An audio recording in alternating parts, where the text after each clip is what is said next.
Vamos aqui então a mais uma aula da série Interpretando Frases em Inglês. Aqui a gente vai pegar uma frase em inglês bem trabalhada, rica em estruturas, e a gente vai desvendar essa frase, tá bom? Palavra por palavra, estrutura por estrutura, e fazendo algumas observações legais com algumas analogias e algumas coisas que dê para você aprender com essa frase, para você aplicar também em outras coisas que você estudar em inglês, tá bom? Então a frase que eu trouxe hoje é a seguinte, ó.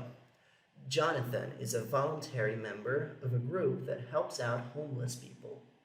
Jonathan é um membro voluntário de um grupo que ajuda pessoas desabrigadas. Eu vou ler aqui a frase em inglês mais uma vez. Jonathan is a voluntary member of a group that helps out homeless people. Então vamos ver o que está acontecendo aqui nessa frase. Ela começa com o nome dele, Jonathan. Jonathan. E aqui já tem alguma coisa, uma coisa interessante para eu pontuar, que é esse som aqui de TH. Essa junção aqui do som de TH é uma coisa que a gente não tem na nossa língua. Não existe esse som no português. E como você pronuncia isso aqui? Colocando a pontinha da sua língua entre os dentes, fazendo assim, ó. É como se uma pessoa com a língua um pouco presa fosse falar a palavra sopa, só que ela fala sopa. Tá bom? É mais ou menos esse som aqui do TH. Daria para ir mais fundo no som do TH, porque existe o TH com voz, TH sem voz, mas por hora, guarda que esse aqui é um TH que você faz sem voz. Você só coloca a ponta da sua língua entre os dentes e dá uma assoprada com a ponta da língua entre os dentes, ficando... Tá bom? É esse mesmo som que aparece na palavra thanks, que significa, talvez você conheça, obrigado. Olha só, ela não é pronunciada thanks, como se fosse um T aqui. É thanks, tá bom? Thanks. E tá tudo bem se você não faz esse som de primeira, ou se você ainda está no começo dos seus estudos, não está muito acostumado com esse som, tá tudo bem, mas eu estou pontuando para que você saiba que é assim. Inclusive, também a palavra three, que significa três. Three, ó, não é tree. Tree é árvore. Three é o número 3. E esse nome aqui dele, Jonathan, é pronunciado assim, não é Jonathan, é Jonathan, com esse TH aqui. Existem outros nomes em inglês que acontecem esse fenômeno. Por exemplo, o nome Ethan. Você vai pronunciar Ethan, e não Ethan. Mesma coisa também com o nome Arthur, King Arthur. Não é Arthur, é Arthur. Tudo bem? Só uma nuance aqui mais relacionada à pronúncia. Então, o que que fala sobre o Jonathan? He is a voluntary member. Vamos até aqui. Essa frase fala que o Jonathan is. Isso aqui significa o Jonathan é. O is significa é. E por que que é is? Porque lembra das pessoas? I am, you are, he is, she is, e assim por diante, que serve para afirmar eu sou, você é, ele é, ela é. Se você não entende isso muito bem, eu vou colocar aqui apontado a aula em que eu ensino sobre o to be, em que eu explico justamente o verbo ser, e o is expressa essa função quando eu estou falando de ele ou ela. Então, na prática, é isso aqui, ó, he is. Ele é, tá bom? Só que no caso tem o nome dele aqui, que é Jonathan. Então, Jonathan is, ele é a voluntary member.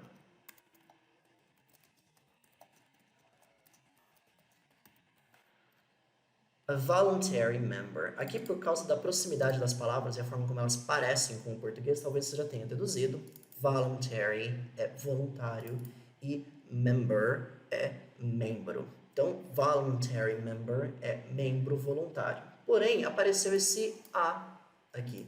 E esse a é usado para você falar de alguma coisa. Por exemplo, um garoto, uma casa, uma bola, uma coisa que eu ouvi, um aparelho que eu encontrei. A expressa justamente essa ideia aqui, ó. Por exemplo, a person, que significa uma pessoa, ou então, mais um exemplo, a boy significa um garoto. Então, a voluntary member é um membro voluntário. Tudo bem? E por que que tá voluntário membro e não membro voluntário? Porque é o seguinte, em inglês, características vêm antes do nome da coisa. Então, enquanto a gente fala, por exemplo, casa bonita, a gente fala casa, que é o nome da coisa, e bonita, que é o nome da característica, que é a característica sobre a casa. Em inglês, eu coloco primeiro a característica, depois o nome da coisa. Então, o que a gente teria, caso eu quisesse falar isso, é beautiful, beautiful house, que é uma casa bonita. Olha só, beautiful é bonito, house é casa. Eu falo primeiro a característica, depois a casa, depois o nome da coisa. Por exemplo, um velho amigo, eu falo old friend, um velho amigo. Nesse caso, a gente também coloca o velho antes, né? Coloca a característica antes. Mas em inglês vai ser um padrão aqui. Primeiro a característica, depois o nome da coisa. Então, Jonathan is a member. Ele é um membro, só que não é qualquer membro. Is a voluntary member. É um membro voluntário. De quê? Of, a, de, um. Esse of, que aparece aqui, ele é o nosso de, tá bom? Ele indica a posse. Indica que pertence a um grupo. Of, então de, of a group. É o que tem em seguida. Of a group. De um grupo. Lembra que eu falei para você do a, que expressa a ideia de alguma coisa? É exatamente o que a gente tem aqui. A group é um grupo. Então, of a group é de um grupo. E só uma pontuação aqui também sobre a pronúncia dessa palavra. Muita gente tem a tendência de falar off, off. E na verdade, a pronúncia dessa palavra é mais próxima de of, of. Como se fosse grotescamente algo assim, ó. Of. Em vez de você falar off. Porque quando você pronuncia off, assim, bem puxado pro O mesmo, é como se você estivesse falando essa palavra aqui, ó. Off. Off, que é uma outra palavra, tá bom? Não vou entrar no mérito dela agora, é uma outra palavra, mas para você falar essa palavra aqui, o de, indicando essa ideia de posse de alguma coisa, você fala of, of. Então, of a group, of a group. Aí esse bloco aqui é como se ele ficasse meio pronunciado assim, ó. Of a, of a, of a, of a group, of a group, quando você vai pronunciar rápido na linguagem falada. Então, Jonathan is a voluntary member of a group.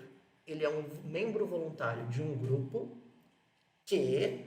Sabe quando a gente fala um grupo que faz tal coisa, uma pessoa que gosta de tal coisa, um menino que pratica tal coisa.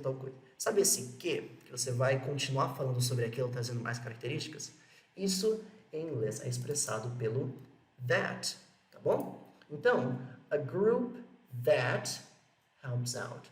É um grupo que ajuda. Eu vou até colorir aqui para você relacionar que esse that que a gente tem aqui, ele é relacionado ao que, né? Quando você vai continuar falando sobre aquela coisa.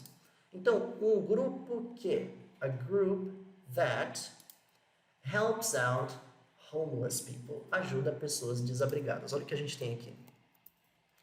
A gente tem ali o verbo to help out, que significa ajudar. Ajudar alguém em uma tarefa específica. Could you help me out? Você poderia me ajudar? Olha só nessa frase. Could you help me out? Significa... Você poderia me ajudar? Could you help me out? Mas Vinícius, eu já conheço o help, que é ajudar. Could you help me? Você poderia me ajudar?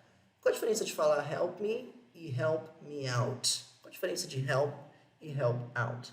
Em essência, nenhuma. Tanto você falar help quanto help out vai passar a mesma ideia de alguém te ajudar a fazer alguma coisa.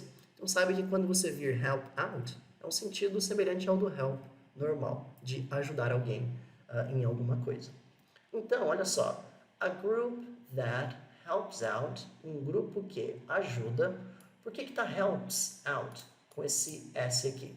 Porque o verbo to help out, que significa ajudar, ele está conjugado. Como assim conjugado? Ele não está na forma padrão dele, ele está no presente. Ele tá, não é ajudar, é ajuda. É um grupo que ajuda. E quando os verbos estão no presente do inglês, que caso você não tenha assistido a nossa aula sobre verbos no presente, eu vou colocar aqui em cima marcado para você reassistir, os verbos podem sofrer uma alteraçãozinha caso você esteja falando de he, she ou it. O que é isso, Vinícius? Que é o seguinte, se eu quero falar eu ajudo, eu posso falar I help out. Significa eu ajudo, tananana, continua a frase. Se eu quiser falar que você ajuda, you help out, você ajuda, tananana. Caso seja ele, fica he helps out, tananana. Ele ajuda. E caso eu não esteja falando de uma pessoa, nesse caso eu estou falando de um grupo, uma organização que ajuda. Então, uma organização, um grupo, não é um ser humano, é um conceito, né? É um grupo, é uma coisa. E para esse sentido, quando você não está falando de humanos, você usa it, tá bom? Então, it é usado quando não é humanos. Então, ele, o grupo, a organização, it helps out. A organização, o grupo, ajuda. Então, eu estou colocando aqui entre parênteses porque esse it podia ser qualquer coisa, tá bom? Qualquer coisa que não fosse humano. E é por isso que está aqui, olha só. It helps out. O grupo ajuda. Não é uma pessoa, é um grupo. Quem que ele ajuda?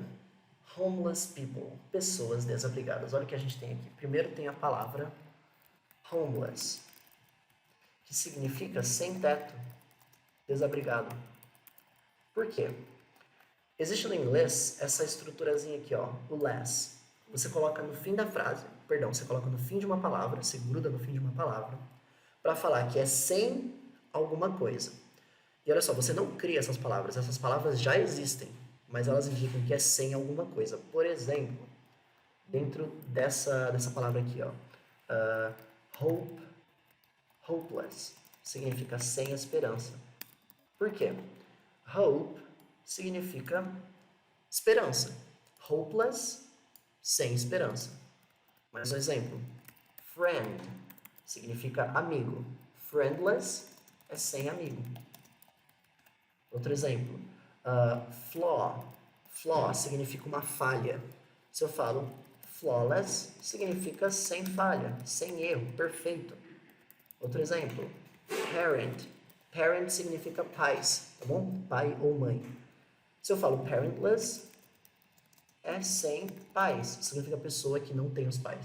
Ou seja, o less indica que não tem alguma coisa, que não tem aquela coisa que está antes dele. Mas olha só, você não cria essas palavras, você não pega uma palavra qualquer e coloca less para você falar sem aquilo, assim, criando palavras. Essas palavras já existem, mas a forma que elas foram construídas, a ideia que elas passam, é essa, beleza?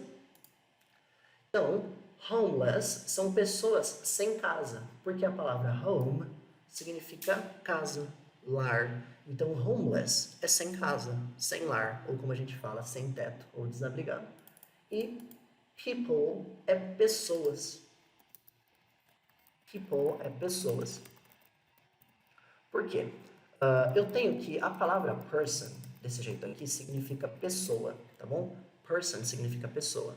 E caso eu queira falar pessoas, até existe a palavra persons, tá bom? Existe a palavra persons, que significa pessoas, mas ela só é usada assim num nível de formalidade absurdo. Tipo, você vai encontrar numa placa dentro de um fórum onde está tendo julgamentos e coisas judiciais, sabe? Persons, pessoas. No mais, pessoas em inglês é o que a gente chama de plural irregular, que é quando você coloca no plural, ou seja, tem mais de um daquilo, e ele muda de forma. Ele passa a ser people, desse jeito aqui que eu coloquei. Um jeito diferente. Que muda a forma da palavra, mas só significa que é um plural. Isso acontece com outras palavras. Por exemplo, man, que significa homem. Se eu quero falar homens, eu falo man, com E. A pronúncia é a mesma, mas em vez de man com A, eu falo man com E. Tá bom? Man, man. Pronuncia igual, escreve diferente. Outro exemplo. Woman significa mulher, tipo Wonder Woman, Mulher Maravilha. Caso eu queira falar mulheres, eu vou falar... Não vou falar woman, eu vou falar women. Women significa mulheres. Então aqui mudou a escrita e também mudou a pronúncia. Person, pessoa. People, pessoas. Logo, homeless people é pessoas desabrigadas, pessoas sem teto. Então vamos dar uma passada geral sobre a frase inteira que a gente tem aqui.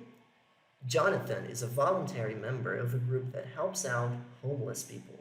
Jonathan é um membro voluntário de um grupo que ajuda, auxilia pessoas desabrigadas, pessoas sem teto. Tudo bem? Então, essa foi a frase que eu trouxe hoje para vocês. É uma frase bastante rica em estruturas e dá para a gente fazer umas conexões com várias outras coisas interessantes. Eu coloquei aqui embaixo, agora aqui na descrição do vídeo, as nossas redes sociais. Se quiser continuar acompanhando mais aulas de inglês todos os dias, sacadas de inglês, tem o Facebook, tem o Instagram. E eu espero que você tenha gostado disso aqui que eu trouxe para você hoje, tá bom? Confere a sua inscrição aqui embaixo, clica no gostei. Se essa aula te ajudou de alguma forma, te trouxe alguma ideia nova, te trouxe alguma coisa que você não sabia de inglês, e eu te vejo em breve nas nossas próximas aulas. Até lá!